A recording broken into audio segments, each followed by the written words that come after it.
Hey everybody, Bridget Lynn Dolgoff, Conscious of Economics and Urban Farm Project. I've been kind of working on, kind of putting something together to kind of, explain kind of like what we see kind of outside of ourselves. So I thought I would do just a video of my little birds there in the back by the juniper bushes, juniper type bushes. And then they go up and down and they flutter around and they move around, and just wanted to kind of show that.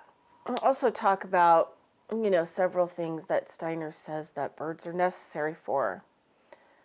And one, birds help to take in the human being's, mental karma, all the things that we think.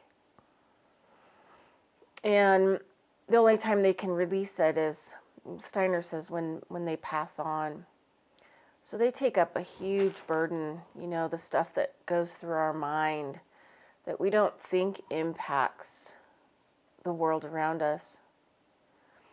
And also Steiner says that the birds were necessary, and insects, because they move the astral around. And so the astral energy is like kind of above the plants, around them. And so the birds flutter in and out, and the insects move around, and the plants kind of like taking a butter knife and spreading butter on a big piece of bread. So they like butter knife all the astral, and they carry it with them on them all over the place. So they're moving the astral around, stirring the energy field that already exists within the living plant world.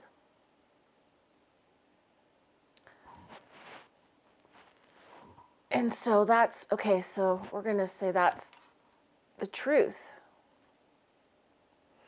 Or that's what's going on that we don't stop and notice, pay attention to, or explore. It's what kind of the foundation of spiritual science is about, watching, using your intellect, your critical brain, and seeing, experiencing for yourself what it is, instead of just taking somebody else's explanation or somebody else's behavior or programming about that thing. That way you get to know it yourself. And so you have an actual real experience with it, a real relationship with it. The natives would talk about that. All my relations, having a relationship to the things outside of you, so that they know you and you know them, without all the labeling and the categories and the systems of belief. So we're in a world that also sometimes in types of shamanism circles they call the smoky mirror, and everything is foggy outside of ourselves, so we can't really see clearly unless we move past and we actually have a relationship and experience with it and develop, a relationship. They also use, some people, the cave allegory, which is a whole other thing. You can search that for yourself. I think it was Plato's cave allegory, something to that effect. So in this world,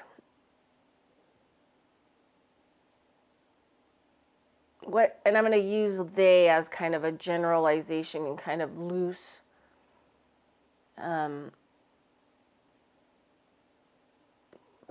kind of vocabulary. But they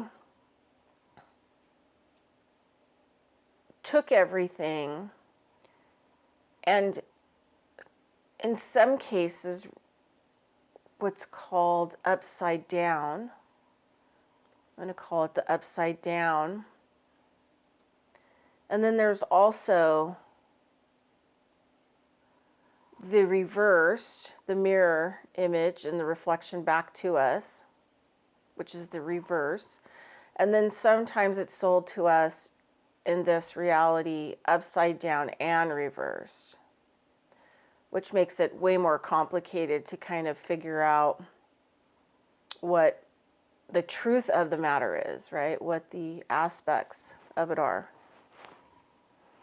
So unless we have an experience with it, we are not going to know for sure with the experience with the truth, building a relationship to what is outside of ourselves, and not it being a reflection of ourselves or somebody else, or upside down, you know. One of my teachers who passed in 2000, my last big native medicine teacher, passed June 2016. And one of the things that he always said to me was that, you know, we live in the reverse world, the backwards world. So whatever's out there, more than likely, it's going to be the opposite of what you're being sold is going to be the truth. But then if it's reversed and upside down, then, and they were able to do this through, they really do a number through the mineral kingdom, which is a projectionary mirror of what is projected onto it. Especially man-made minerals can be highly dangerous. Kind of sort of talked about this on Bill Grant's radio show last night. Hopefully I'll be able to get that on my blog, because at the end we kind of talked a little bit about Steiner and the mineral kingdom and how it relates to the V word. And, you know, the man-made metals could be the worst because their God, their creator, their mirror image projection onto them, which is what you get from them, and what they were thinking and feeling, and what the intention was behind all of it, you know. That's all projected onto you and into you, no matter, you know, how you're experiencing it.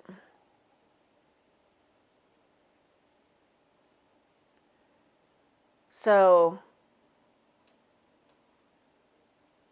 sometimes when I'm looking,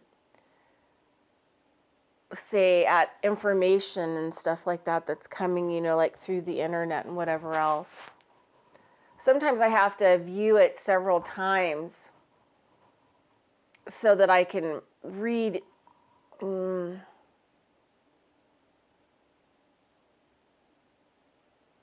really listen to exactly what is being said. And sometimes it takes a couple times because of my reversed image, my reversed sound. I really kind of believe that the English language is a reverse language, and that the truth in your language shows up in the, if you reverse it and you listen, you can tell who people are, and you can tell what they're really talking about. So sometimes I have to move into a position of reverse in what they're saying, and then sometimes it's turned upside down as well. So it can take a little bit of time to kind of discover what the truth is. So this is why it's so difficult, you know, with the left and the right and the wrong and the good and the duality, is because the duality, one side of the duality is the upside down. The other side of the duality is the reverse. It's the mirror image projection, which is the projection of the projector and who's carrying the magical spell out, which may not be you. You may not even be projecting into your own reality. And so we constantly go back and forth in that duality. And that's why, you know, it takes several attempts, I think, even for people who may consider themselves to be truther people. It takes them a long time to actually develop the ability, you know, to kind of look at the outside reality and dig through it and not be, you know, knee-jerk reaction to any type of information that comes out.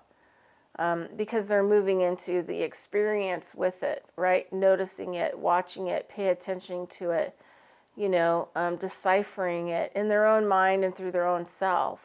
And the only way you can decide, you know, what and how you want to manifest, you have to go through the experience of, you know, managing the upside down and the reverse mirror image. And being able to not project onto the reality and the mineral. I mean, we have to realize like the whole earth is a mineral kingdom. The water, back in the day I was doing, with my teacher, I was doing some heavy duty earth healing ceremonies. A lot of it was on water, and kind of like, you go back and I think there's like ceremony, Pyramid Lake, and my Ryan was with me to help me do it, and there's some pictures and stuff from it, but it's kind of really heavy duty work because you have to go back to the original sin to clear the mirror, to clear the minerals. And something like I've really been working with, you know, with my earth acupuncture and changing the reverse and the mirror image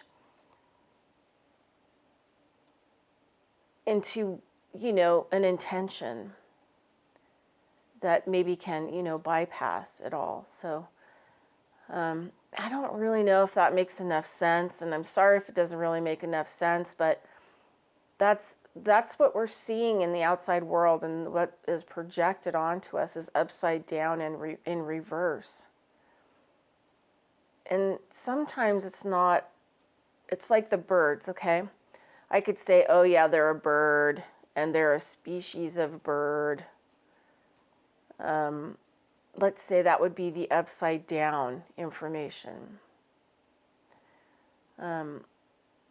The next information may be that, you know, the mirror reflective information is that birds can get sick, and that they have a flu virus that they can give to humans. Okay, so there you have the reverse and the mirror image, a projection of what they want you to believe about birds. The truth is, birds are not outside of you as a something. They are part of your vibrational work here. They are taking up a lot of your bad energies and somehow processing them. And then they help to move other energies around with the trees and the plants and whatever else that they decide to, you know, manage and work with. So they basically become angelic in our world because they're handling very intense vibratory frequencies, patterns that not only we humans need, but the plant kingdom needs.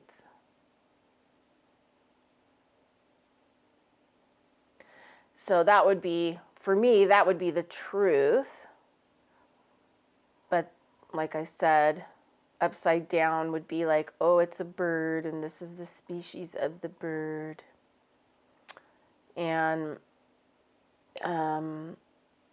you know, birds are, you know, reptiles, dinosaurs, you know, their feathers used to be scales. It's just all kinds of information that you don't really need at this point in time that gets kind of embedded in you in the upside down projection. They turn it upside down on you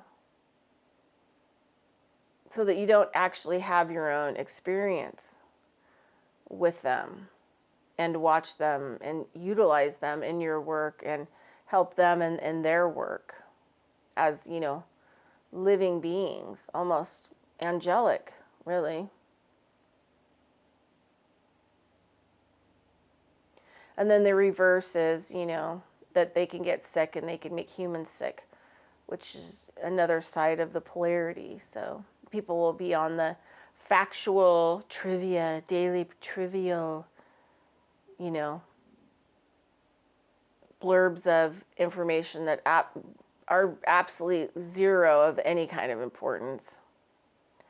And then the other side of the polarity. So you can see like right and left, there's still, one is the upside down, and then the other one is the reverse projection. So you have to come into neutral and find some place kind of in between and actually focus on whatever it is for a period of time to try to find the path of truth.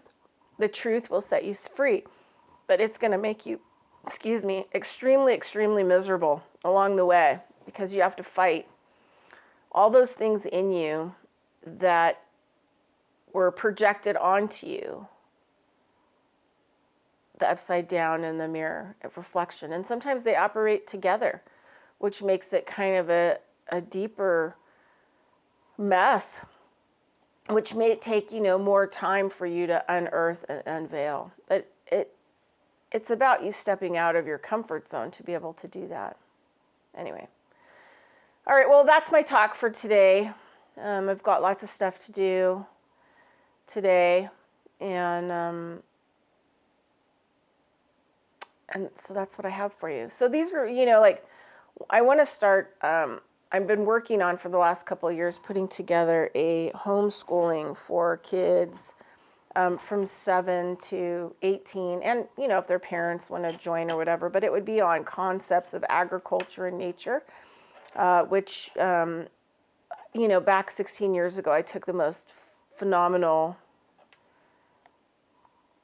course that I've ever taken in my life, called Phenomenology, and it was through Rudolf Steiner College. It was once a month I would go up there and do 9 hours of intense, amazing work with things, tree bark and leaves and feathers and, just unbelievable amounts of study and science. And the things I learned just really shook me to my core and my foundation, and furthered me on my native spirituality path about becoming closer to those things that are outside of me, and being able to build a whole different kind of relationship with them.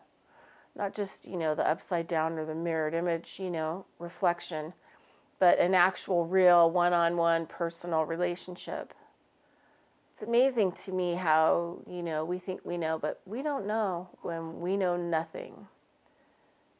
So if people are out there and are interested in on maybe doing an online, curriculum, I have no idea what that's going to look like, or, how to get it started, but I'm sure it can't be that complicated. You can do Zoom or something of that matter. And then have a curriculum of study, and for, say, do spring through summer, and maybe do a fall through winter curriculum on all kinds of different things in a phenomenology study of nature. And whether it's seeds, we're growing some seeds, we're going to make some soil, we're going to make some compost, we're going to go out in nature and study plants, and we may, grow some things with seeds, and then have this, amazing exploration in a really deep, authentic way, without the reverse and the mirror image attached to it all. Okay, if anybody wants to get a hold of me, there's contact information on my website, coe-llc.com. And over and out. Have a great day, everybody.